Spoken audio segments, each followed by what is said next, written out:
कहते हैं कि नींद एक ऐसी चीज़ होती है जो कि इंसान को बुरे से बुरे वक्त में और स्ट्रेस जितना भी इंसान को होता है वो अगर एक नींद ले लेता है तो उसका सारा स्ट्रेस ख़त्म हो जाता है।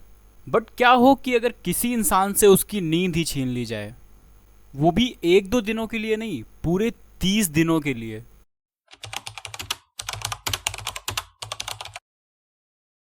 जब किन्हीं कंट्रीज़ के बीच में वॉर हो रही होती है तो उस कंट्रीज़ में सिर्फ वॉर उसी ग्राउंड तक सीमित नहीं होती है जहाँ पर लोग अटैक करते हैं, जहाँ पर लोग मिसाइल्स छोड़ते हैं, बल्कि वो वॉर फैल जाती है पूरी कंट्री में। कंट्री में जितने भी लोग होते हैं वो सभी उस वॉर का हिस्सा बन जाते हैं।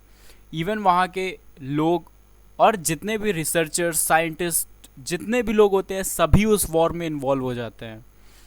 ये बात है वर्ल्ड वॉर 2 की। वर्ल्ड वॉर 2 का समय था, वर्ल्ड वॉर चल रही थी। तभी रसिया के साइंटिस्ट के मन में एक ऐसा ख्याल आया जो कि बहुत ही ज़्यादा डेंजरस था, जो कि बहुत ही ज़्यादा सरप्राइजिंग था। रसिया की एक साइंटिस्ट थी, मैरी दी मेनेसी ने। उनके मन में एक ख्याल आया कि क्यों ना हम एक ऐसा एक्सपेरिमेंट करें जिससे कि इंसान अपनी नींद ही त्याग दे, वो भी कई दिनों के लिए। और हम देखते हैं कि अगर किसी की नींद इतने दिनों के लिए उससे दूर रहती है तो उसके शरीर में क्या इफ़ेक्ट पड़ेगा, उसकी थिंकिंग में, उसके ओवरऑल बॉडी में क्या इफ़ेक्ट पड़ेगा अगर वो इंसान नींद ही नहीं ले रहा है। पहले उन्होंने ये एक्सपेरिमेंट कुछ डॉग्स पर किया था। वो एक्सपेरिमेंट करके उन्हें वही गैस स्मेल कराई गई थी जिससे कि नींद भाग जाती है। उन डॉग्स ने 10 दिनों तक सोया नहीं था, जिससे कि उनके फिजिकल ऑर्गन्स डैमेज होने लगे थे। वो डैमेज होकर के वो डॉग्स तड़प तड़प कर मर गए थे। बट यहीं तक बात सीमित नहीं थी, बात बहुत ज़्यादा आगे गई। रसिया के साइंटिस्ट ने सोचा कि क्यों ना हम ये एक्सपेरिमेंट एनिमल्स को छोड़ करके ह्यूमंस पे करते हैं, और उन्होंने ऐसा ही किया। रसिया ने कुछ ऐसे प्रिजनर्स को पकड़ा था जो कि वर्ल्ड वॉर के समय उन्होंने कैद करे थे दूसरी कंट्रीज के। उन्हीं में से उन्होंने 5 प्रिजनर्स को अपने साइंटिस्ट को दिया। उन साइंटिस्ट ने उन प्रिजनर से वादा किया कि अगर आप लोग 30 दिनों तक बिना सोए आप रह लेते हो तो हम आपको आज़ाद कर देंगे, हम आपको कैद से छुटकारा दे देंगे। उन प्रिजनर्स ने यही किया क्योंकि उनके पास दूसरा कोई चारा भी नहीं था, वो वैसे भी प्रिजनर्स थे। उन्होंने उन साइंटिस्ट की बात मान ली और उन्होंने वैसा ही किया। यहाँ से स्टार्टिंग होती है द रशियन स्लीप एक्सपेरिमेंट की। ये एक ऐसा एक्सपेरिमेंट था जो कि जब दुनिया के सामने आया तो दुनिया ने इसे मानने से इनकार कर दिया था, क्योंकि ये इतना ज़्यादा हॉरिफिक और डेंजरस लग रहा था सुनने में ही। तो असल में जिनके साथ हुआ होगा वो कितना ज़्यादा हॉरिफाइंग होगा। इस एक्सपेरिमेंट में उन साइंटिस्ट ने उन प्रिजनर्स को एक चैम्बर में रखा।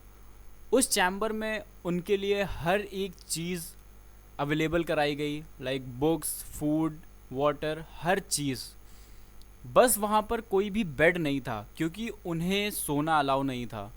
और उस चैम्बर में एक टॉक्सिक गैस छोड़ी जा रही थी जो कि वही गैस थी जिससे कि इंसान की नींद उड़ जाती है। First day to fourth day तक तो सब कुछ नॉर्मल रहा। पांचों प्रिजनर्स एकदम सही थे, वो एक दूसरे से सही से बात कर रहे थे, वो एक दूसरे के साथ हंसी खुशी मिलजुल कर रह रहे थे। ऐसा लग ही नहीं रहा था कि वो उन्होंने 4 दिनों से नींद नहीं ली है। हर चीज़ सही थी, हर चीज़ ऐसा लग रहा था कि नॉर्मल है। बट जैसे ही फिफ्थ डे स्टार्ट होता है, यहाँ से उन प्रिजनर्स में कुछ बदलाव देखने को मिल जाते हैं। जैसे कि जो भी प्रिजनर्स थे वो फिफ्थ डे से धीरे धीरे अपनी बातों में थोड़ी सी डार्कनेस ला रहे थे। वो एक दूसरे से बात कर रहे थे कुछ ऐसे लाइफ इवेंट्स की जो कि काफ़ी ज़्यादा डार्क थे, उनसे रिलेटेड, कि उन्होंने लाइफ में क्या क्या किया, उनकी लाइफ में क्या डार्क थिंग्स थी जो कि उन्होंने किया।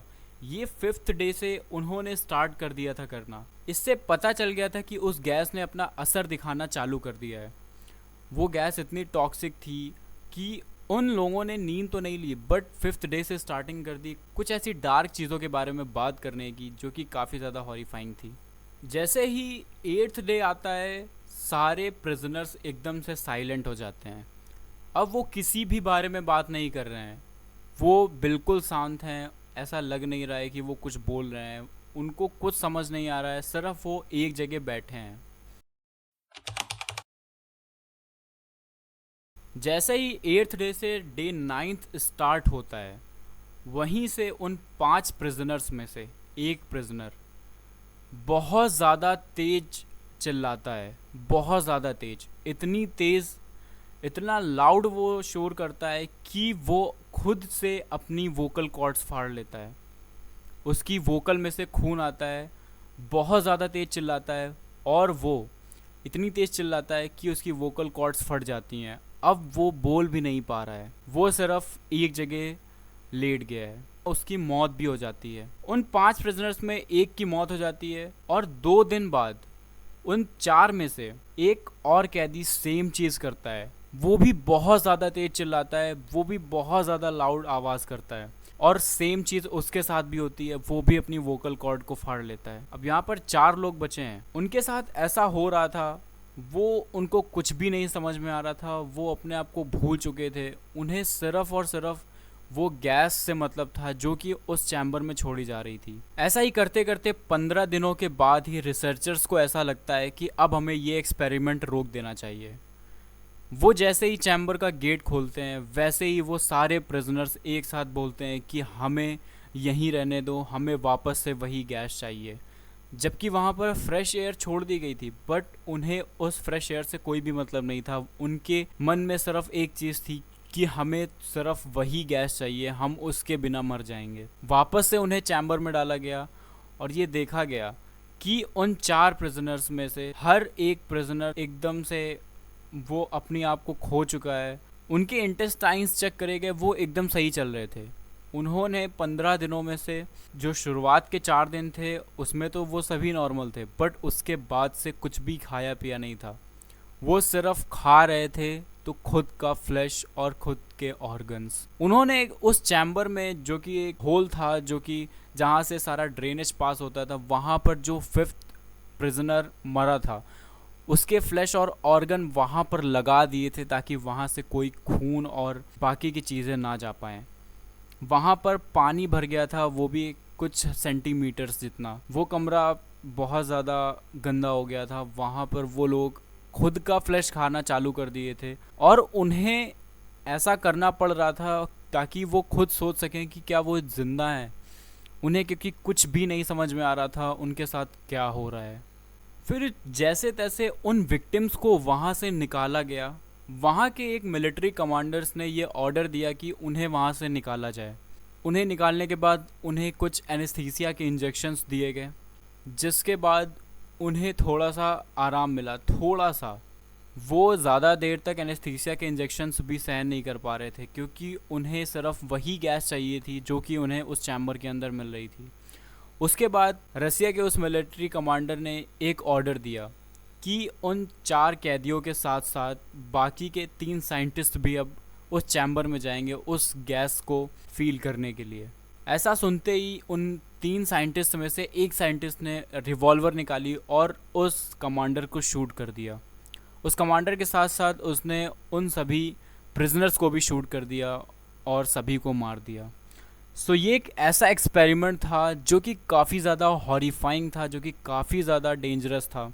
जब ये एक्सपेरिमेंट हुआ था तब तो ये कहीं पर भी रिलीज़ नहीं हुआ था कि ये कैसे हुआ, क्या हुआ।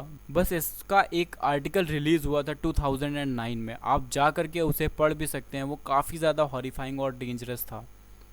सो जब किन्हीं कंट्रीज़ की वॉर होती है, सो वो सिर्फ उन 2 मिलिट्री के बीच तक सीमित नहीं रहती है, वो बन जाती है एक बायोलॉजिकल, फिज़िकल, और उसमें शामिल हो जाते हैं हर कोई। वो वहाँ के साइंटिस्ट हो, वहाँ के डेवलपर हो, वो कुछ भी हो, वो अगर उस कंट्री के हैं तो इसका मतलब वो उस वॉर का हिस्सा हैं। सो इससे पता चलता है कि वॉर हमारे लिए कितनी डेंजरस है। ये सारी चीज़ें उस कंट्री में बहुत ज़्यादा इफ़ेक्ट करती हैं जहाँ पर वॉर हो रही होती है। सो यहाँ से एंड होता है द रसियन स्लीप एक्सपेरिमेंट का। काफ़ी ज़्यादा हॉरिफाइंग था, मुझे पता है, बट आप लोग भी कमेंट्स में ज़रूर बताएं कि आपको ये एक्सपेरिमेंट के बारे में पता था या नहीं। अगर पता था तो ये एक्सपेरिमेंट आप लोगों को कितना ज़्यादा हॉरिफाइंग लगा, प्लीज़ हमें बताएं कमेंट्स में। और अगर वीडियो अच्छी लगी हो तो प्लीज़ वीडियो को लाइक करें, वीडियो को शेयर ज़रूर कर देना, वीडियो में कमेंट्स करें। और अगर अभी तक आपने हमारे चैनल को सब्सक्राइब नहीं किया तो प्लीज़ सब्सक्राइब कर लें, क्योंकि मैं ऐसे ही मज़ेदार कंटेंट्स आप लोगों के लिए लाता रहूँगा।